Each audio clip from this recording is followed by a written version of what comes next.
এই সময় দাঁড়িয়ে গোটা সোশ্যাল মিডিয়া একটা বিরিয়ানির দোকানের দিকে বেশ ঝুঁকেছে, বিরিয়ানি বং।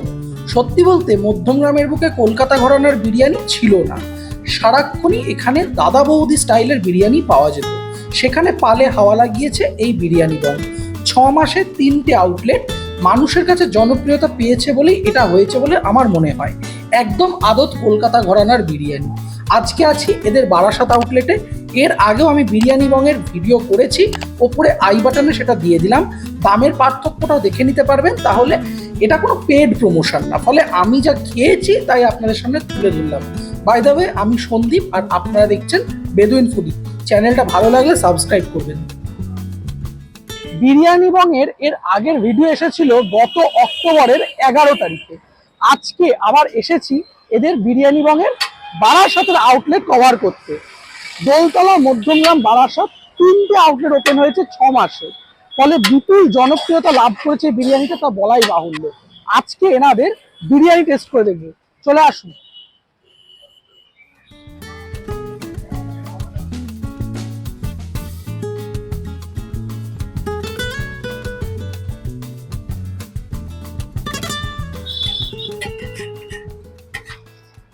গরম গরম বিরিয়ানির টেস্ট আলাদা করে তার কিছু বলার নেই, কিন্তু এইরকম বিরিয়ানির হাঁড়ি কাটা দেখতে দুর্দান্ত লাগে। যে সময় এসেছি এই সময় বিরিয়ানি বংয়ের ফার্স্ট হাঁড়ি খুব সম্ভবত নামানো হয়েছে।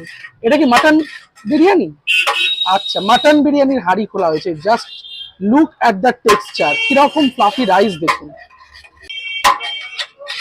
বিরিয়ানির মাটন গুলোকে জাস্ট দেখুন, রাইসের টেক্সচারটা জাস্ট দেখুন। এইরকম সাদা আর এরকম ইয়েলো টেক্সচারের রাইস মেশানো, কি দুর্দান্ত ভাবে বিরিয়ানিটা কাটছে। ওপর থেকে আলুগুলোকে সাজিয়ে দিচ্ছে আর একের পর এক বিরিয়ানির মাংস ওপরে সাজানো চলছে। মাটন বিরিয়ানির রং আর রঙ্গাত দেখে তো মনে হচ্ছে একেবারে কলকাতা ঘরানার বিরিয়ানি। আমি যদিও বিরিয়ানি বঙে আগেও খেয়েছি, একেবারে কলকাতা ধাঁচের বিরিয়ানি কিন্তু এনারা বানান।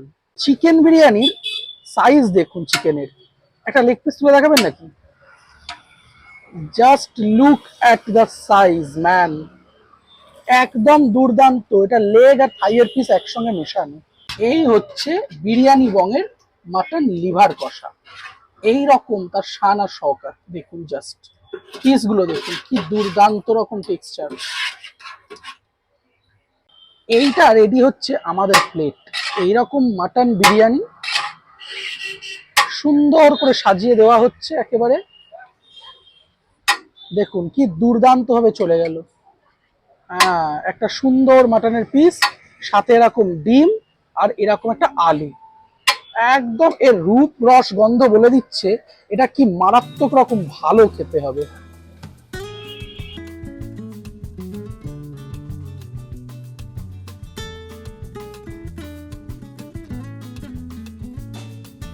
মাথায় হেড ক্যাপ পরে, হাতে এরকম গ্লাভস পরে জিনিসটা কিন্তু পরিবেশন করা হয়।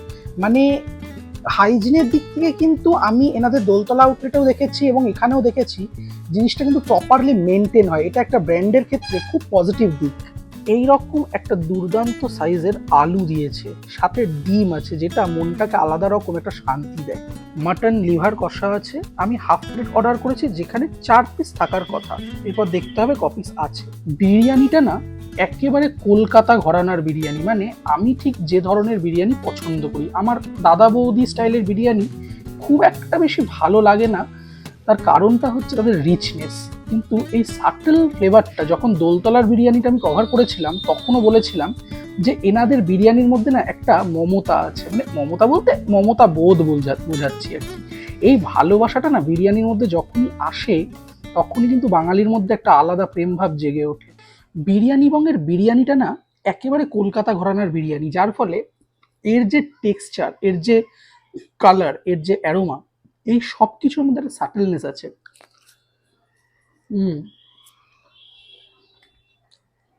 অত্যাধিক রিচ নয়, খোয়াখের অত্যাধিক মিষ্টতা নেই, মিঠা আতর বা গোলাপ জল, কেওড়া জলের খুব অত্যাধিক কোনো ফ্লেভার আপনাকে হিট করবে না। যার ফলে যারা হালকা বিরিয়ানি পছন্দ করেন তাদের কাছে কিন্তু এই বিরিয়ানিটা স্বয়ংসম্পূর্ণ। মানে বারাসাত, মধ্যমগ্রাম, দোলতলাতে 3টে জায়গায় আউটলেট খুলে ফেলা একটা 6 মাসের গ্যাপে এটা নেক্সট টু ইম্পসিবল কাজ। মানে বিরিয়ানিটার কোয়ালিটি যদি ভালো না হতো, যদি জনগণ না চাইতো, তাহলে নিশ্চয়ই জিনিসটা হতো না।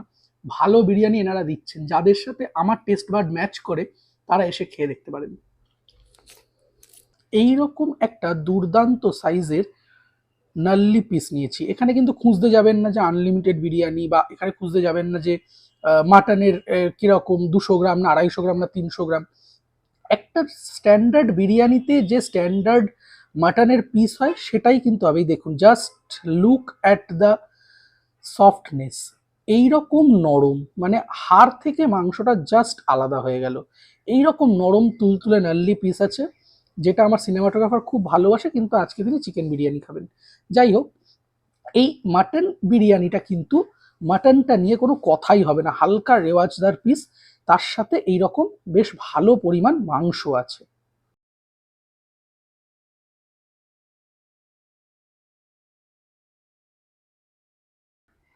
অল্প একটু মাংস দিয়ে একটু আলু দিয়ে টেস্ট করা যাক এই বিরিয়ানিটা। হুম, বিরিয়ানিটার মাংসটা মনে হয় আগে শেষ হয়ে যাবে, এত নরম তুলোর মতন মাংস, আর এইরকম স্বাদের বিরিয়ানি। আলুটা তো পুরো বাটারি সফট। দেখুন, একটা বিরিয়ানি বলতে আমরা এখন বাঙালির আবেগকে বুঝি, সেখানে যদি মাংস পায়ে করে ধরে দাঁতে করে ছিঁড়তে হয়, সেটা খুব ব্যথা লাগে। আলু যদি ঠিকঠাক সফট না হয়, বয়েল যদি না হয়, সেটা বিরিয়ানির জন্য প্রপার নয়। ফলে এই আলু আর মাংস এই দুটোর ওপর কিন্তু নির্ভর করছে বিরিয়ানির প্রকৃত স্বাদ। এনাদের কাছে আমি যতবার বিরিয়ানি খেয়েছি এখনো অবধি, আমার কিন্তু দুর্দান্ত লেগেছে। সেটা দোলতলা আউটলেট বলুন, সেটা বারাসাত আউটলেট বলুন।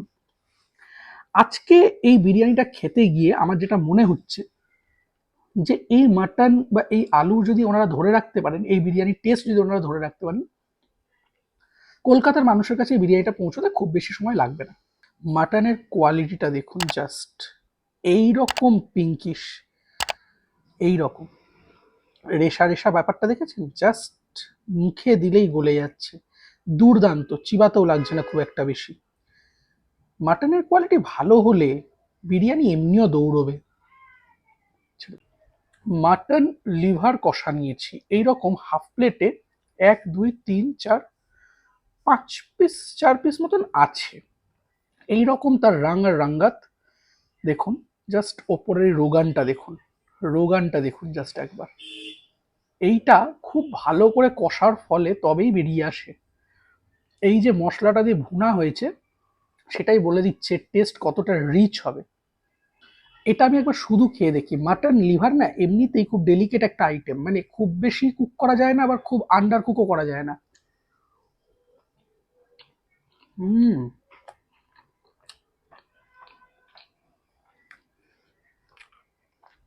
এর গ্রেভিটার মধ্যে না খুব হালকা একটা মিষ্টি অ্যারোমা আছে, যেটা এর টেস্টটাকে অনেক গুণে বাড়িয়ে দিয়েছে। আমি একটু এই গ্রেভিটা বিরিয়ানি দিয়ে খেয়ে দেখবো।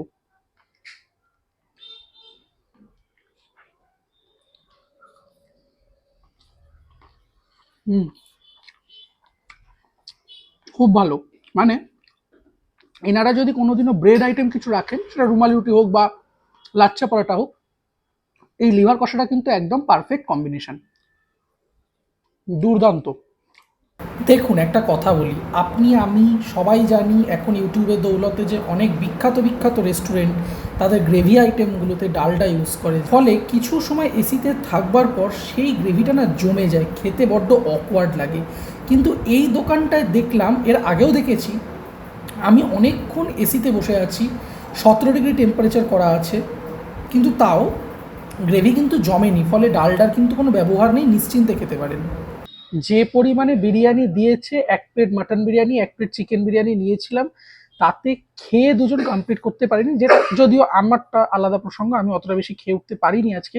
কিন্তু আমি এই জাস্ট রোগানটা দেখে অবাক হয়ে গেছি, যে আধ ঘন্টা বাদেও এই জিনিসটা জমেনি। এটা মানে একটা বেশ, এখনকার যুগে দাঁড়িয়ে, বুঝতে পারছেন, এক্সপোজ টেক্সপোজ করি না, কিন্তু যেটা দেখাই সেটা একদম পুরো প্রপার দেখাই, ঠিকটাকে ঠিক ভুলটাকে ভুল বলি। খাবারটা কিরকম জানিয়ে দিলাম। এর আগের বারও যখন অক্টোবর মাসে শুট করেছিলাম তখন শেষটা করেছিলাম ফিরনি দিয়ে। এনাদের ফিরনিটা কিন্তু আমার জবরদস্ত লাগে, একদম ক্রিমি টেক্সচার।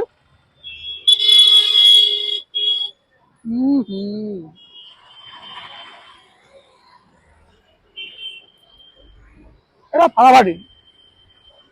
দেখুন কয়েকটা জিনিস বলে রাখি, এনাদের মেনু কার্ডে যে দামটা আছে না সেটা কিন্তু ইনক্লুডেড জিএসটি।